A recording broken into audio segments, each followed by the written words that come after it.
Hello and welcome back friends in another very important video lecture from Unique Life Sciences।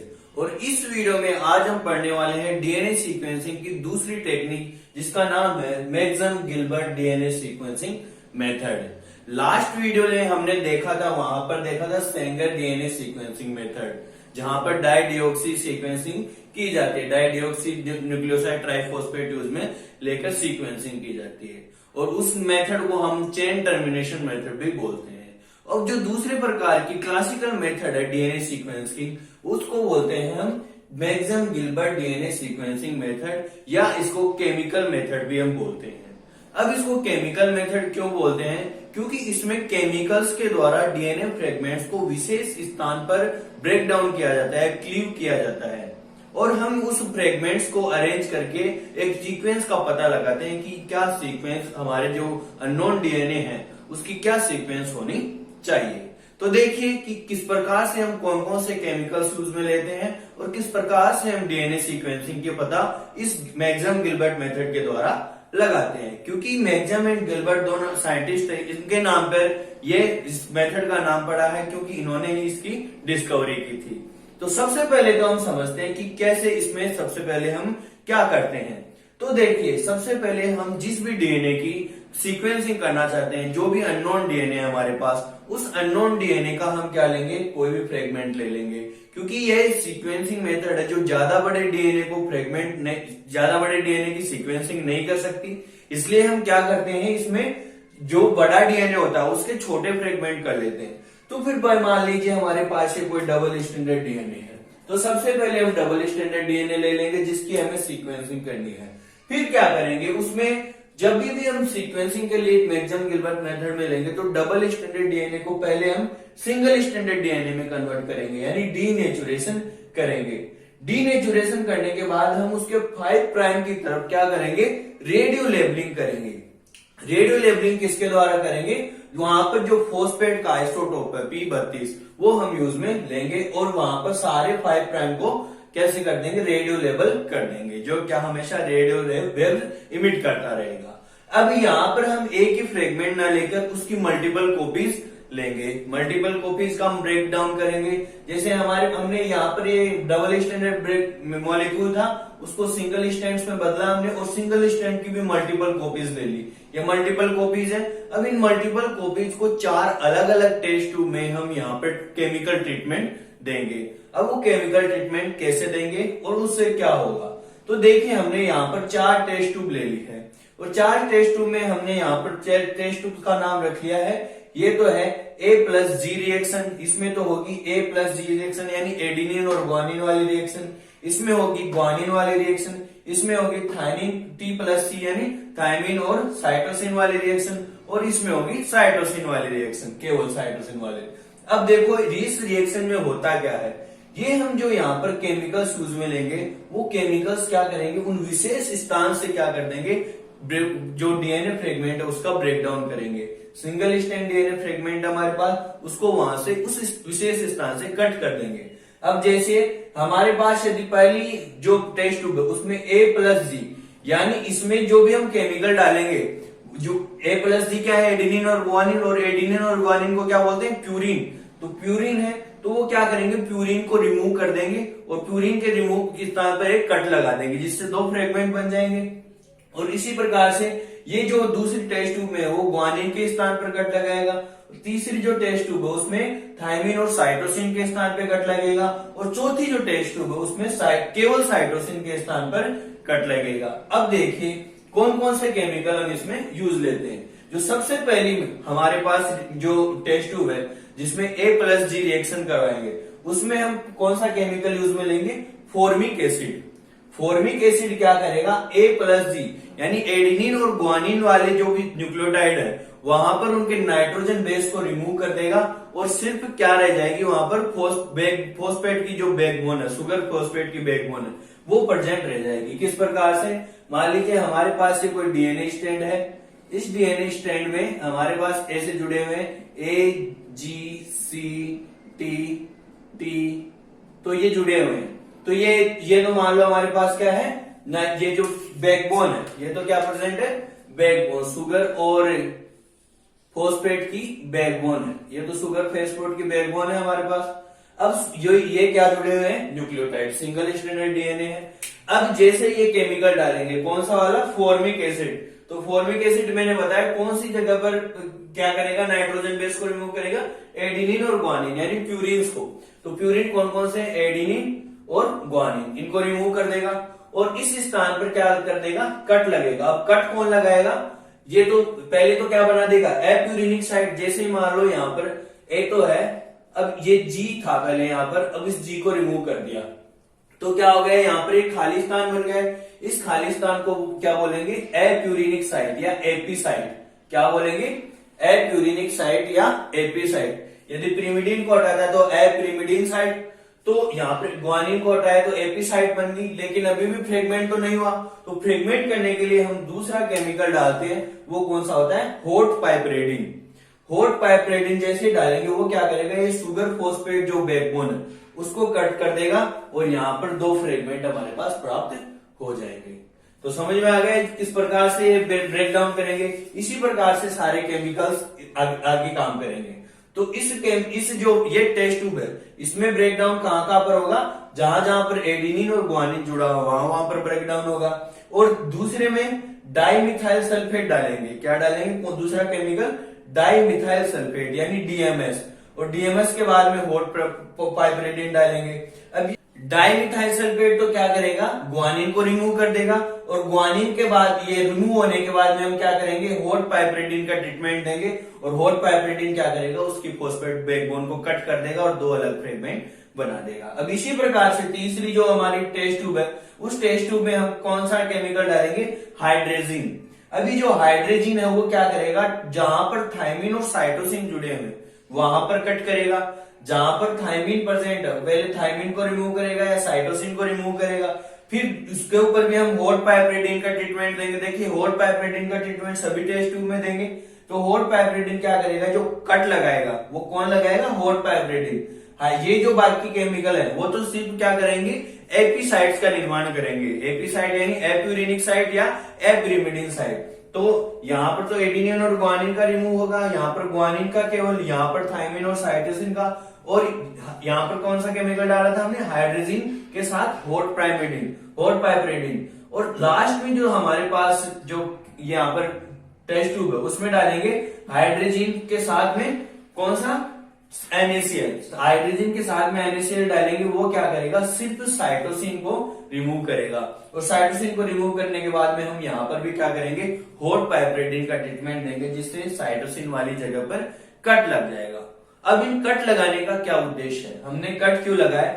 अब जैसे ही अलग अलग fragment हमें प्राप्त हो जाएंगे, अब ये बात ध्यान रखना, हम एक टेस्ट ट्यूब में सिर्फ एक ही फ्रेगमेंट काम में नहीं ले रहे थे, मल्टीपल फ्रेगमेंट काम में ले रहे थे। और इस मेथड को इस प्रकार से किया जाता है कि जो हॉट पाइपरेडिन है वो एक फ्रेगमेंट पर सिर्फ एक ही कट लगाएगा, एक से ज्यादा कट नहीं लगाएगा, सिर्फ एक फ्रेगमेंट पर एक ही कट लगाएगा। और हमारे जो कट है वो 5 प्राइम वाला कट हमें प्राप्त होगा, जिससे हम इसको बाद में डिटेक्ट कर पाए। 3 प्राइम वाले कट को तो हम डिटेक्ट नहीं कर पाएंगे, क्योंकि जो हमने लेबलिंग की है वो कौन सी तरफ की है, 5 प्राइम वाली तरफ। तो 5 प्राइम वाले फ्रेगमेंट्स को डिटेक्ट कर पाएंगे। अब हमें क्या प्राप्त हो गए, अलग अलग प्रकार के फ्रेगमेंट्स इसमें प्राप्त हो जाएंगे।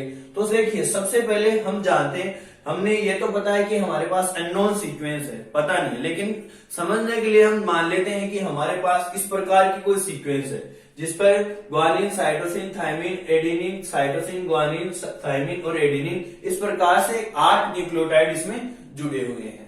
तो देखते हैं कि अलग अलग टेस्ट ट्यूब में कौन कौन से फ्रेगमेंट इसमें बनेंगे। तो देख सकते हो आप, सबसे पहले यहाँ पर जो पहली टेस्ट ट्यूब है उसमें कौन कौन सी जगह पर कट लगेगा, ए और जी वाली जगह पर। तो ए, एडिनिन और ग्वानिन वाली जगह पर कौन कौन से फ्रेगमेंट बनेंगे हमारे पास। तो सबसे पहले यहाँ पर देखो एडिनिन और ग्वानिन कहां पर आता है, सबसे पहले अब देखो पहली बात है, ध्यान रखो, यहाँ पर स्टार्टिंग में ग्वानिन आ गया।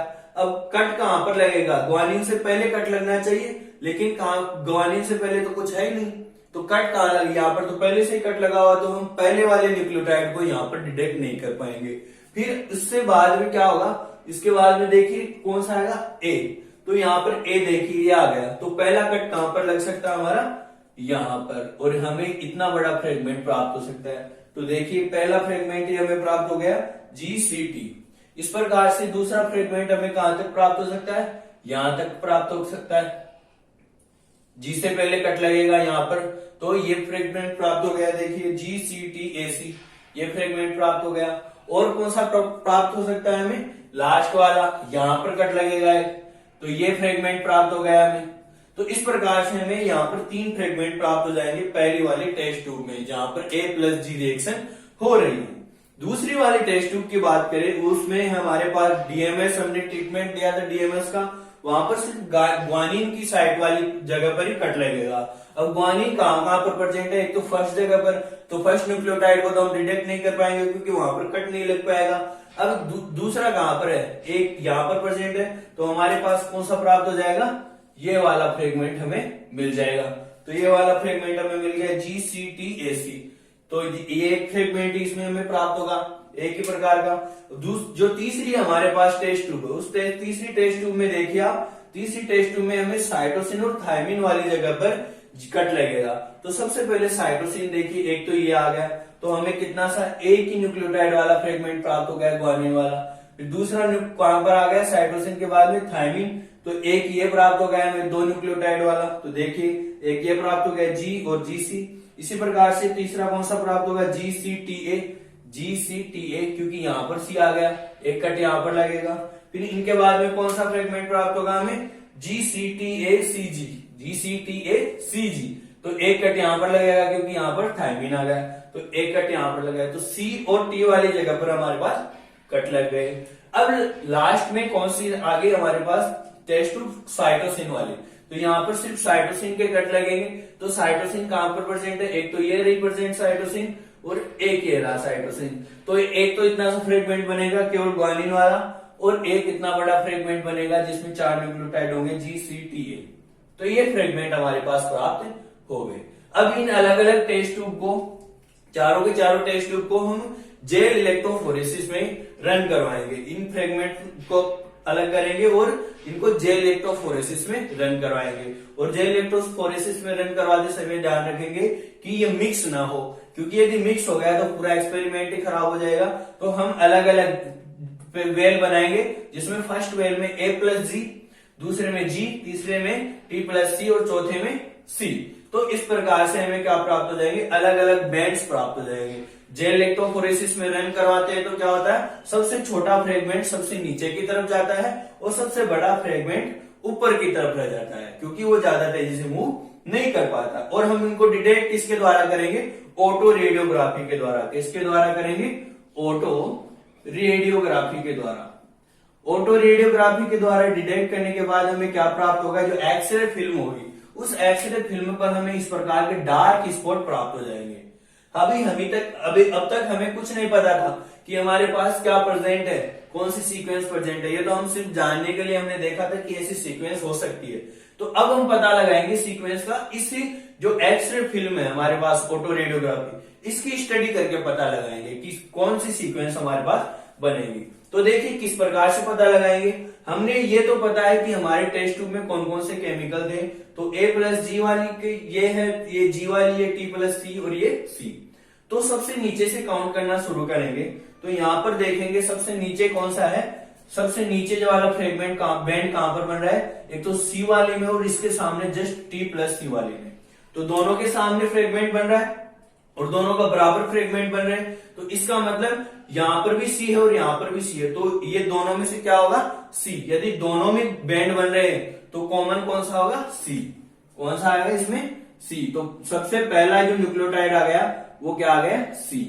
इसके बाद में जो दूसरा न्यूक्लियोटाइड आएगा वो कौन सा आएगा, C के बाद में। यहां पर देखो कौन सी टेस्ट ट्यूब में आ रहा है, T+C वाली में। तो यहां पर देखो T+C वाली में तो बैंड बन रहा है, लेकिन इसमें बैंड नहीं बन रहा। तो इसका मतलब यहां पर कौन सा आएगा, सिर्फ T, क्योंकि यहां पर बैंड नहीं बना। अगर यहां पर बनता तो इसका मतलब C होता। इसके बाद में तीसरा भी बैंड बन रहा है, वो कहां पर बन रहा है, A+G में। तो इसका मतलब A+G में ही बन रहा है, इसमें नहीं बन रहा। तो इसका मतलब यहां पर ये कौन सा हो गया, एडेनिन। फिर इसके बाद में इन दोनों में एक साथ बन रहा है, तो ये दोनों में एक साथ बन रहा है, तो इसका मतलब साइटोसिन। साइटोसिन के बाद में इन दोनों में देखें एक साथ, तो इन दोनों में एक साथ बन रहा है, तो इसका मतलब ग्वानिन, क्योंकि दोनों में अगर एक साथ बनता है तो ग्वानिन हो गया इसमें। और यहाँ पर अब इसके बाद में जो नेक्स्ट बन रहा है वो सिर्फ T+C में बन रहा है, इसमें नहीं बन रहा है, तो इसमें बन रहा है, तो सिर्फ इसका मतलब क्या हो गया, सिर्फ थायमीन। फिर इसके बाद में जो लास्ट वाला फ्रेगमेंट बन रहा है वो सिर्फ बन रहा है A+G में, तो सिर्फ A+G में बैंड बन रहा है, तो इसका मतलब भी क्या हो गया, एडेनिन। तो हमारे पास ये न्यूक्लियोटाइड प्राप्त हो गए CTACGTA। अब यहाँ पर देखिए एक बात ध्यान रखना जरूरी है कि जो हमारा फर्स्ट न्यूक्लियोटाइड था उसको हम डिटेक्ट नहीं कर पाएंगे। क्यों नहीं कर पाएंगे, क्योंकि यहाँ पर यदि कट लगेगा तो कहां पर लगेगा, तो यहाँ पर जो कट लगेगा वो कट लग नहीं पाएगा, तो फर्स्ट को छोड़कर हम उससे नेक्स्ट वाले सारे न्यूक्लियोटाइड का पता कर लेंगे। और जहां पर जो नीचे वाला होगा वो 5 प्राइम है और लास्ट वाला 3 प्राइम है, तो 5 प्राइम से 3 प्राइम की ओर हमें ये सीक्वेंस प्राप्त हो गई। तो ये हमारी डिड्यूस्ड सीक्वेंस है। तो इस प्रकार से हम मैक्सम गिलबर्ट मेथड द्वारा क्या सीक्वेंसिंग, डीएनए सीक्वेंसिंग कर सकते हैं। इसमें क्या मेथड है, सबसे पहले कि केमिकल्स के द्वारा विशेष स्थान से कट लगाते हैं और उसका जो जेल इलेक्ट्रोफोरेसिस करके हम इस प्रकार से सीक्वेंसिंग का पता ऑटो रेडियोग्राफी में कर लेते हैं। तो आई होप आपको समझ में आ गया होगा Maxam Gilbert DNA sequencing method क्या है। इसके बाद में हम और भी डीएनए सीक्वेंसिंग मेथड देखेंगे, क्योंकि ये जो डीएनए सीक्वेंसिंग मेथड है वो क्लासिकल मेथड्स है, इनको कम यूज में लिया जाता है, कम यूज में, क्योंकि ये जो मेथड है इनमें केमिकल्स हैं वो जो इनमें एक तो पहले ज्यादा बड़ी फ्रेगमेंट की सीक्वेंसिंग नहीं कर सकते, और जो केमिकल्स हैं वो जो कैंसर वगैरह म्यूटेशन उत्पन्न कर सकते हैं, इसके कारण इनको यूज में नहीं लिया जाता है। तो इसके बाद में कुछ एडवांस टेक्निक है जो आजकल डीएनए सीक्वेंसिंग के लिए काम में ली जाती है, उनके बारे में हम स्टडी करेंगे। तो आपको क्लासिकल मेथड पता चल गई होगी, मैक्सम गिलबर्ट मेथड, और इससे पहले मैं बना चुका हूँ सेंगर डीएनए सीक्वेंसिंग मेथड, उसका लिंक भी आपको डिस्क्रिप्शन में मिल जाएगा। तो यदि अभी भी कोई डाउट रह रहा तो आप कमेंट में करके मुझे पूछ सकते हो। तो वीडियो अच्छा लगा तो वीडियो को लाइक कर दीजिए और चैनल को सब्सक्राइब करना बिल्कुल भी मत भूलिएगा, और अपने दोस्तों के साथ ज्यादा से ज्यादा शेयर कीजिए। तो मिलते हैं इसी प्रकार के नेक्स्ट वीडियो में, तब तक के लिए धन्यवाद, टेक केयर।